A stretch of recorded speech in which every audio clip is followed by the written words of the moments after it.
Hey y'all, so I just filmed my best videos of 2020 and I know this is a really late video, but I explained in the first one that I was really sick this past year, that I didn't read as much as I normally read, but I still have top 5 favorites and top 5 least favorites, so I thought that I would make these videos now.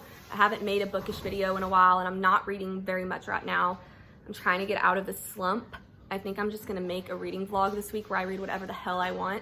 I'm gonna get started with my top 5 worst books of 2020. I'm gonna start with the one I DNF'd, and I know people are gonna get mad at me, but I'm sorry. Dress Codes for Small Towns was the most obnoxiously boring book I've ever read in my life. Really? Yes. It's just about a bunch of rebellious teenagers, and it bothers me when teenagers are represented like this, to where all they do is seem that they all just want to get into all this shit and gives us all a bad name. Like, I'm not a teenager anymore, I'm 23. But I just remember everybody assuming I was doing the worst all the time. And I was actually like, I didn't have a rebellious stage. I still haven't. I just never did. It's because I was so like, I wish I would have had a rebellious stage. I feel like I missed like this big important part of my life that I just didn't do because I was so afraid of getting in trouble. Like, I know that there are teenagers who go through this rebellious period, but these kids were always trying to get into some shit. It's like they were just sitting down, they were bored. Oh, let's go set a building on fire. Like, who does that? I don't know. Who does that? Like, I don't know. I just could not get into this book. They were annoying. They were just so obnoxious to me. And I feel like I probably shouldn't be this mean because there's some people who really, really love this book. And like, I'm not being like, oh, I'm the goody two-shoes kid and like, I'm better than everybody. That's not the problem. I've known rebellious kids. My brother was a rebellious kid, but he wasn't constantly doing stuff just to everybody off. He just had his moments where he was a little rebellious. Most teenagers go through their rebellion stage, but what bothered me was that it just seems like they just wanted to do it to just piss everybody off and then they'd get confused and upset that their parents didn't trust them. And I'm just like, what the hell do you think's gonna happen, honey? Of course they're not gonna trust you. Like, really? It was just too much. It was too much rebellion for me. I can handle rebellion, but this was like over the top all the time. Just a bunch of group of menacing children that just wanted to cause anarchy and then be like, why are you mad at me? And I just didn't get it. So no, I DNF'd it about halfway through. I couldn't do it. The next book was not a bad book, just very disappointing to me, and that's The Half-Life of Molly Pierce by Katrina Leno. First Katrina Leno book I've read, and I want to read Summer of Salt really badly. I just don't remember a lot about this book. This is the back. It says, you live and you remember, me, I live and I forget, but now I am remembering. For all of her 17 years, Molly feels like she's missed bits and pieces of her life.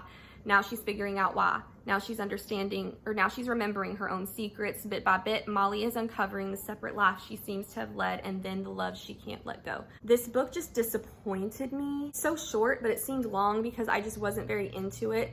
So it just disappointed me, basically. It wasn't a bad book, but it definitely goes in this list of one of the worst books I read because I just didn't like it that much.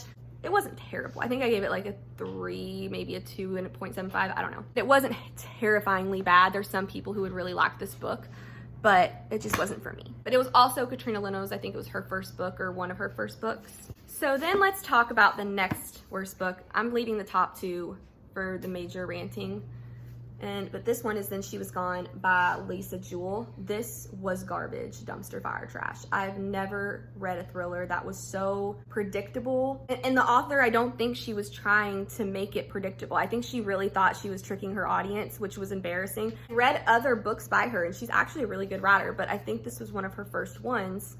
And like, it wasn't shocking. I knew you can read the back and know exactly what's gonna happen. So I won't even read the back. Don't read the back. Because I read the back and I was like, I already know what's gonna happen. And damned if it didn't happen exactly the way I thought it was gonna happen. There was not one major shocking point in any of it. It was just a creepy, weird ass book, and it took me forever to read this, and it shouldn't have taken me weeks to read this book pretty much, but it did, and I didn't like it. So it was just one of those books that I almost DNF'd, and I think I skimmed the last like quarter of it because I was just like, I already know what's gonna happen. So I just like really read it fast I read every word, but I read it quickly. I just overall would not recommend this. I don't even think I can find anybody who would enjoy this book. Like, I don't know why anybody, like, I'm sorry, that's rude. If you enjoyed it, I'm sorry. It was, I know, I'm sorry. Oh my God, I was just like, why would you do that? Why would you like ruin the whole ending? Like, I'll have to show my mom here in a minute and see if she sees it, because I was pissed. Why would you write a whole ass book just to tell us what's gonna happen in the synopsis? It's trash. It must be, because you don't throw your book over. I don't. The next book I read was Bunny by Mona Awad. I like weird books. This was like Charles Manson slash, oh my God, I can't say that. This was really like a cult type of situation in this book, and just a lot of weird stuff happened. The narrator is an unlikable, pathological liar, so I'm not even sure if half of the happened was real, because it was in her perspective. So I think she just lied most of the time. Like, I'm not even sure. I wasn't sure if her best friend was real or not, because nobody saw her but her. And also, she just dumps her best friend for these sorority bitches who make her drink bunny blood, and just a weird situation. Like, I just did not like this book.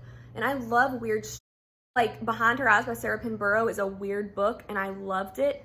But this book was just, it was like it was being weird for the sake of being weird, and I just didn't enjoy it. But a lot of people love this book, and I tried. But it was torturous to get through this, and I wanted to slap the main character. Like, I don't mind unlikable characters, I actually prefer them, but like Sharp Objects, horrible unlikable character. I love that book, and I would read it over again right now.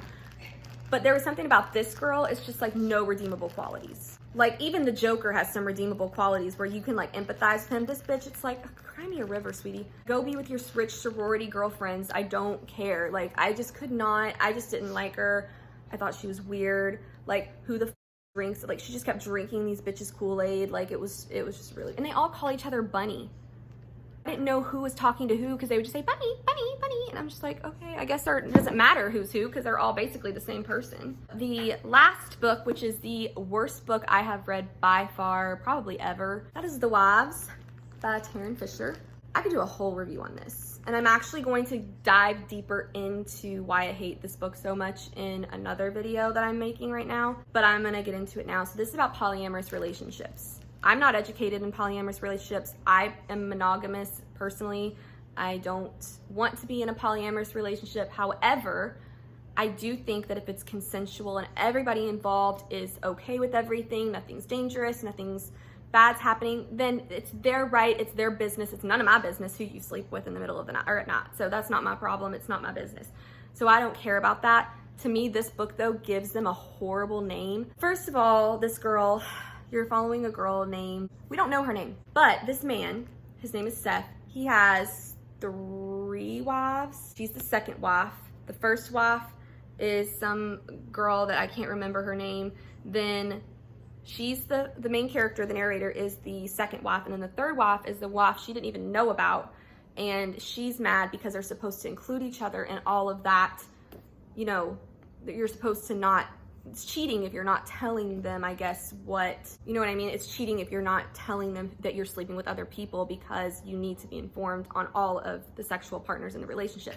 And I also just don't like that a man can do this. Like, it talks about Mormon faith. He's Mormon. And I just don't like that men can have multiple female partners. But if she even wanted to sleep with another guy, it would have been a whole bad situation. And like, I don't like that women, it seems like they're a bunch of sluts and whores if they do that, but when guys do it, it's fine. And this Seth guy, like, why he has 3 wives, I'll never know. He is the biggest piece of shit I have ever read about in a book. He is, like, he comes over once a week for the narrator. Basically, she cooks for him, he fucks her, and then he splits. That's not a relationship, that's a side piece. Like, you're literally a booty call, you're not his wife. He basically found out that she couldn't get pregnant.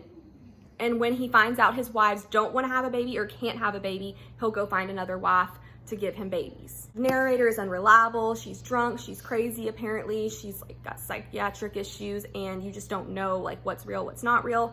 But what is real is Seth is a piece of shit.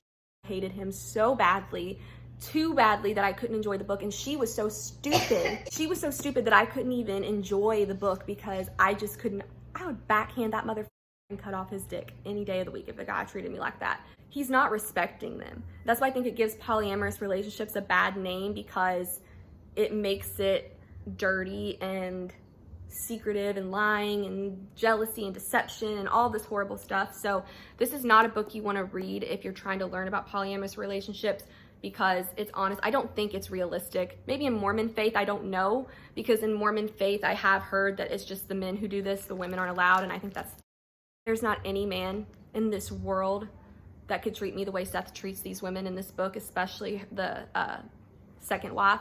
There's not one. Not one. Is that the one with Wednesday? Is that her name, Wednesday? Her name's Wednesday. I didn't know that. I didn't think she had a name. So her name's Wednesday, because he comes over every Wednesday too, doesn't he? Yeah, her name is Wednesday. Yeah.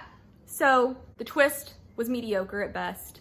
It just wasn't very good, and I kind of want to burn this because I just don't think anybody should read this. I really think that it's just not something that anybody should consume or pay money for. It just was horrible, and it teaches women to just take all this from these men, these ass men who think they can do whatever the they want to them, and then these women who just sit here and are like, oh sure honey, you can fuck me on Wednesday and eat my food and then leave, like not even clean up the fucking kitchen, like, or clean up your cum off the sheets. Like, I don't know, it's just bothered me. I didn't like it. So but that's it. So hope y'all enjoyed my rants, and I'm gonna go read now and start a vlog, and I will see y'all in the next video. Bye.